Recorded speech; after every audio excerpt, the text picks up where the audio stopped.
Salut les lectrices et les lecteurs, j'espère que vous allez bien et que vous faites de bonnes lectures et que ce mois de juillet se passe bien pour vous. Aujourd'hui, je vous propose une petite vidéo spéciale parce qu'on est à la moitié de l'année et j'ai vu sur la chaîne de la bibliothèque de Laurie un concept qui m'a beaucoup plu. Je pense qu'il y a d'autres chaînes qui le font, mais là c'est vraiment Laurie qui m'a donné l'idée, je l'en remercie. C'est que du coup je vais vous faire un petit bilan de mi-année. Un bilan littéraire, bien évidemment.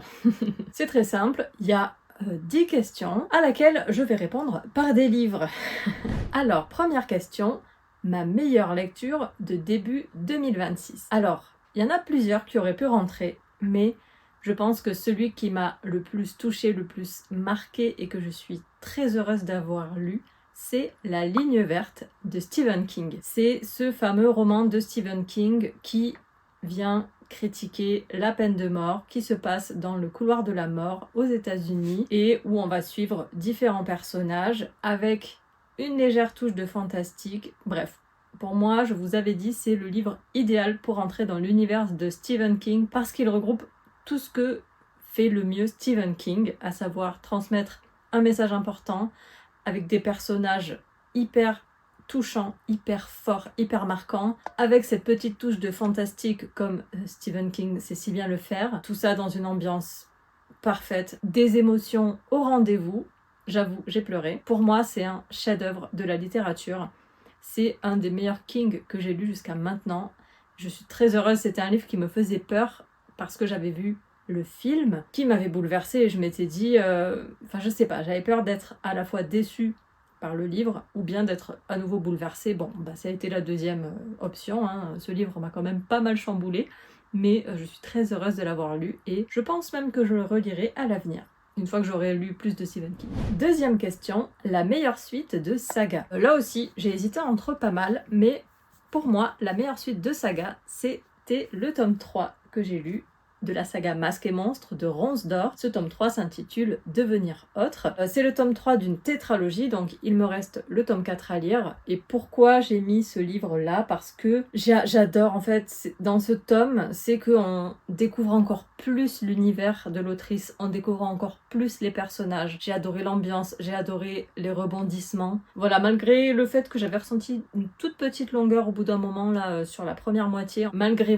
ce petit bémol, j'ai adoré, j'aime trop ces personnages. Dans Masques et Monstres, dans le tome 1, en gros, on est avec deux sœurs, Cordélia et Blanche, qui un jour se voient confier des monstres par un inconnu, un parfait inconnu, des monstres qui ne sont pas du coup des animaux classiques, et elles vont se retrouver à charge de ces animaux, enfin de ces créatures, et tout ce point de départ va les embarquer dans un truc totalement de dingue.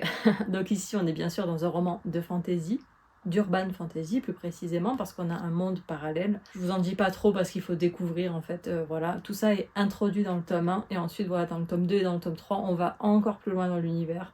On en découvre plus. Et ce que j'aime particulièrement dans ces livres, c'est, bon, les personnages, etc., je l'ai dit, mais aussi les nombreuses créatures qu'on découvre originaires de différentes mythologies, soit des mythologies qui existent, qu'on connaît, ou alors des créatures carrément inventées par l'autrice.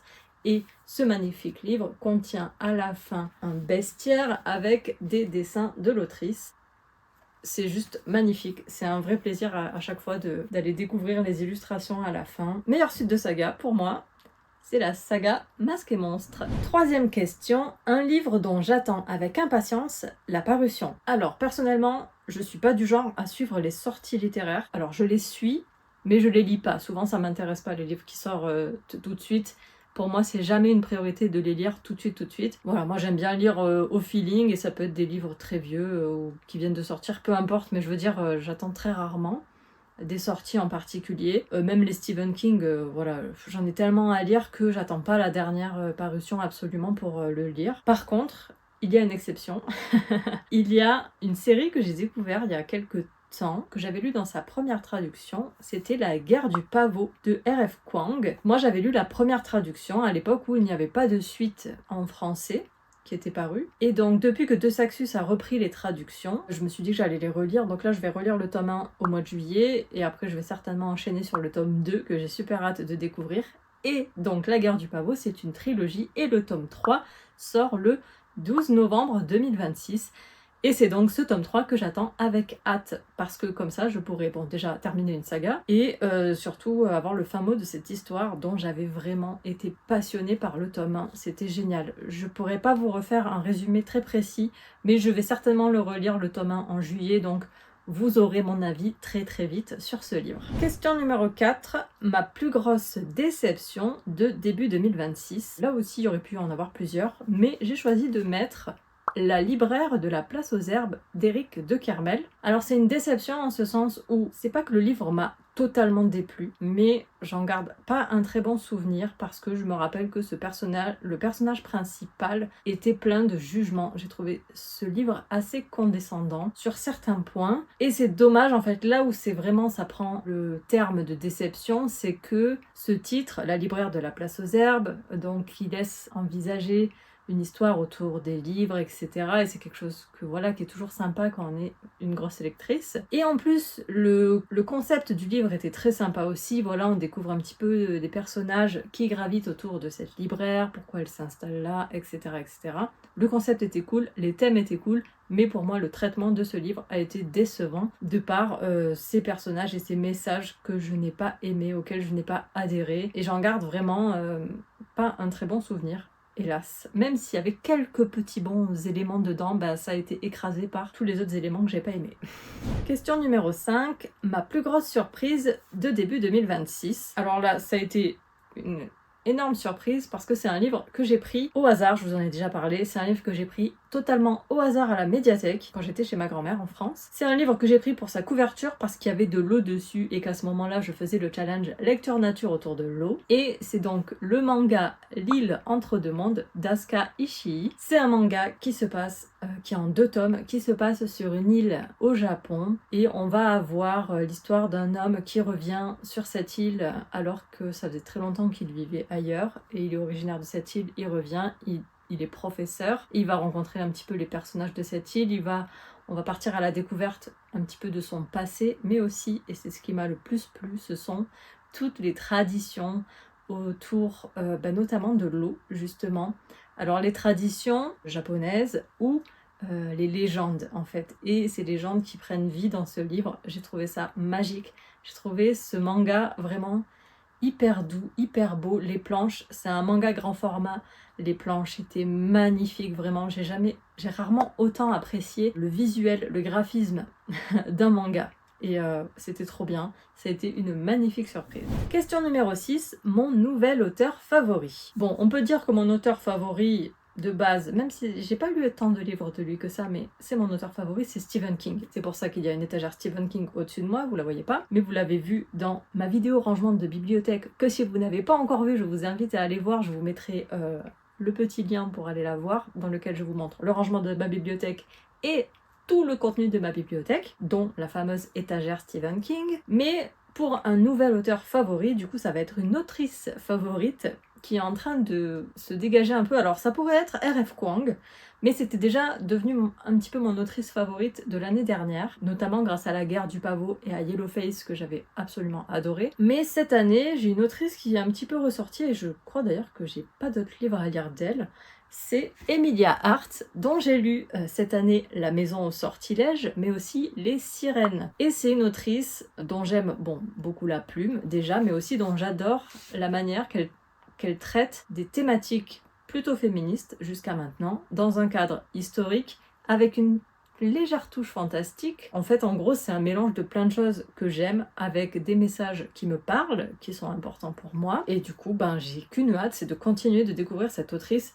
Mais voilà, je crois qu'elle a sorti, ou en tout cas en français, il n'y a que 2 livres disponibles d'elle et que je les ai déjà lus. Je vais regarder si c'est pas écrit là. Tac tac, sachant que celui-là c'était le premier paru. Non voilà, La Maison au sortilège c'est son premier roman, celui-ci.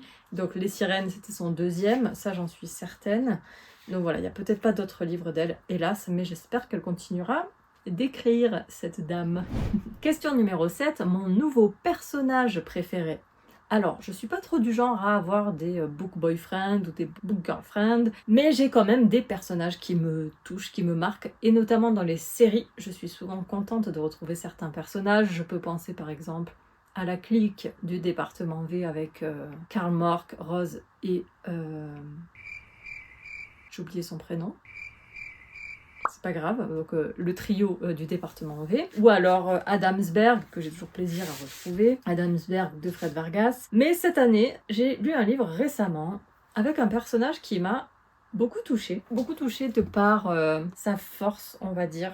C'est un personnage qui m'a embarquée avec elle dans son histoire. Et c'est un livre dont je vous ai parlé récemment parce que c'est le personnage de Tant que fleuriront les citronniers avec le personnage de Salama, voilà, qui est une jeune fille qui vit pendant la révolution en Syrie, à Homs, qui est bénévole à l'hôpital. On va suivre sa vie, en fait, tout ce qu'elle va traverser et j'ai beaucoup aimé ce personnage. Je l'ai trouvé très touchant. Et voilà, je pense que c'est un personnage qui est inspirant quelque part, de par même si elle a des failles, même si voilà, elle reste profondément humaine, bah, je trouve que finalement c'est ça qui la rend si attachante, si touchante. Donc voilà, je pense que c'est elle mon nouveau personnage préféré. En tout cas, du moment, ouais, c'est un personnage qui m'a beaucoup marqué, beaucoup touchée. Question numéro 8, un livre qui m'a fait pleurer. Il y en a eu 2 qui m'ont fait pleurer toutes les larmes de mon corps. J'ai dû boire 1 litre d'eau après. Il y a d'abord Traverser les montagnes et venir naître ici de Marie Pavlenko. On va suivre l'histoire de 2 personnages, 2 femmes, l'une qui a perdu sa famille, qui a perdu son mari et son fils, ou ses fils d'ailleurs, je sais plus si elle avait plusieurs enfants, et une jeune femme qui fuit son pays en guerre et qui se retrouve du coup à voyager en Europe jusqu'à la France. Les destins de ces 2 personnages vont se collisionner à un moment donné. Et en fait, ce qui m'avait fait pleurer, c'était pas tout le livre, contrairement au 2e dont je vais vous parler. Là, c'était vraiment que le début quand on découvre le personnage, j'ai plus son prénom, mais ce personnage de femme qui a perdu son mari et ses fils. C'était tellement triste, mais parce qu'en fait, je crois que je me suis projetée beaucoup trop dans l'histoire de cette femme. Je me suis dit, mais si moi je perdais mon mari, et puis là, alors là, c'était fini, quoi. Genre, j'étais plus là.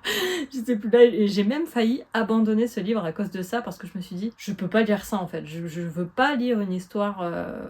où on va être dans la vie de cette personne, dans sa souffrance, etc. Finalement, après, je suis allée lire la 4e de couverture et je me suis rendu compte qu'il y allait avoir un 2e pan à cette histoire, donc j'ai persévéré et la suite était quand même... Elle était dure, mais elle était moins triste, j'ai moins pleuré, j'ai vraiment juste pleuré au début. Et le 2e livre, qui lui m'a fait pleurer du début à la fin, je n'en pouvais plus, c'est 1000 baisers pour un garçon de Tilly Cole. C'est une romance, mais c'est une romance où il y a un des 2 personnages qui va mourir en fait. Et du coup, ben voilà, j'ai tout dit. J'ai tout dit, c'était juste triste. Oui, il y avait des belles choses, c'était un livre qui se lisait quand même très bien, etc. Mais qu'est-ce que j'ai pleuré, franchement, c'était incroyable. De autant pleurer pour un livre. Voilà pour les livres qui m'ont fait pleurer. Ensuite, on va passer de l'autre côté de la barrière avec question numéro 9. Un livre qui m'a rendue heureuse. Et là, c'est un livre pareil. Il y en a plein qui m'ont rendue heureuse parce que c'est des plaisirs de lecture. Je pense encore une fois à retrouver Adamsberg, par exemple. C'est toujours un plaisir, etc. Donc, il y en a plein comme ça que je pourrais citer. Mais il y en a un récemment qui m'a fait un effet doudou et qui m'a rendue heureuse parce que c'était un cozy fantasy. Et c'est Grimoire et chaussettes d'Axel Collot. J'aurais presque pu le mettre que c'était ma plus grosse surprise parce que j'attendais pas grand chose de ce livre en réalité et je l'ai lu un peu par hasard. Et du coup dans Grimoire et chaussettes on est dans un monde de fantasy où on suit une dryade qui tient un petit café librairie, on va dire ça comme ça, et en face de chez elle va s'installer son plus grand ennemi. Donc voilà, il va y avoir une petite romance, il va y avoir un côté très cosy parce qu'il y a une histoire de nourriture dans ce livre qui donne faim. C'est vraiment très cosy, l'univers est hyper cosy, mais il y a quand même de l'aventure parce qu'il va se passer des choses. Et j'ai trouvé le tout hyper bien dosé et c'est un livre vraiment que j'ai pris un immense plaisir à lire. C'était trop bien. C'était pas hyper élaboré, c'était pas un grand roman de fantasy, c'était pas un grand roman d'amour, c'était pas un grand drame, mais c'était tout ce que j'avais envie de lire à ce moment-là qui était parfaitement dosé et c'était parfait. Voilà, c'est tout. Et enfin, 10e et dernière question, le plus beau livre acheté en ce début d'année. Alors j'achète très peu de livres, parce que je vis pas en France, donc j'achète très peu de livres papier. Mais en début d'année, je suis passée en France et j'ai craqué. J'ai acheté le nouveau Harry Potter et la Coupe de Feu aux éditions Carl James Montfort. Les 3 premiers tomes, c'était les éditions Mina Lima et ce sont des beaux livres illustrés. Voyons voir ce que je peux vous montrer. Donc voilà, par exemple, le chapitre 1. Et après, il y a aussi des pop-up à l'intérieur. Je ne vais pas les regarder trop parce que je ne l'ai pas encore lu. Enfin, je ne l'ai pas encore relu. Parce qu'évidemment, Harry Potter et la Coupe de Feu est mon tome favori. J'adore le relire. Bon, j'adore relire tous les Harry Potter. Mais j'ai très hâte de relire ce tome 4, mon tome préféré dans cette magnifique version. Et ben voilà, c'en est tout pour ce bilan de mi-année. N'hésitez pas à partager également vos réponses en commentaire, je vous mettrai la liste des questions dans la description. Et j'ai très hâte de connaître vos réponses sur vos meilleures lectures, pires lectures, meilleures surprises de ce début d'année 2026. Et je vais vous laisser là pour aujourd'hui. Je vous souhaite une très belle fin de journée, une très belle semaine de bonne lecture. Et je vous dis à très bientôt. Ciao!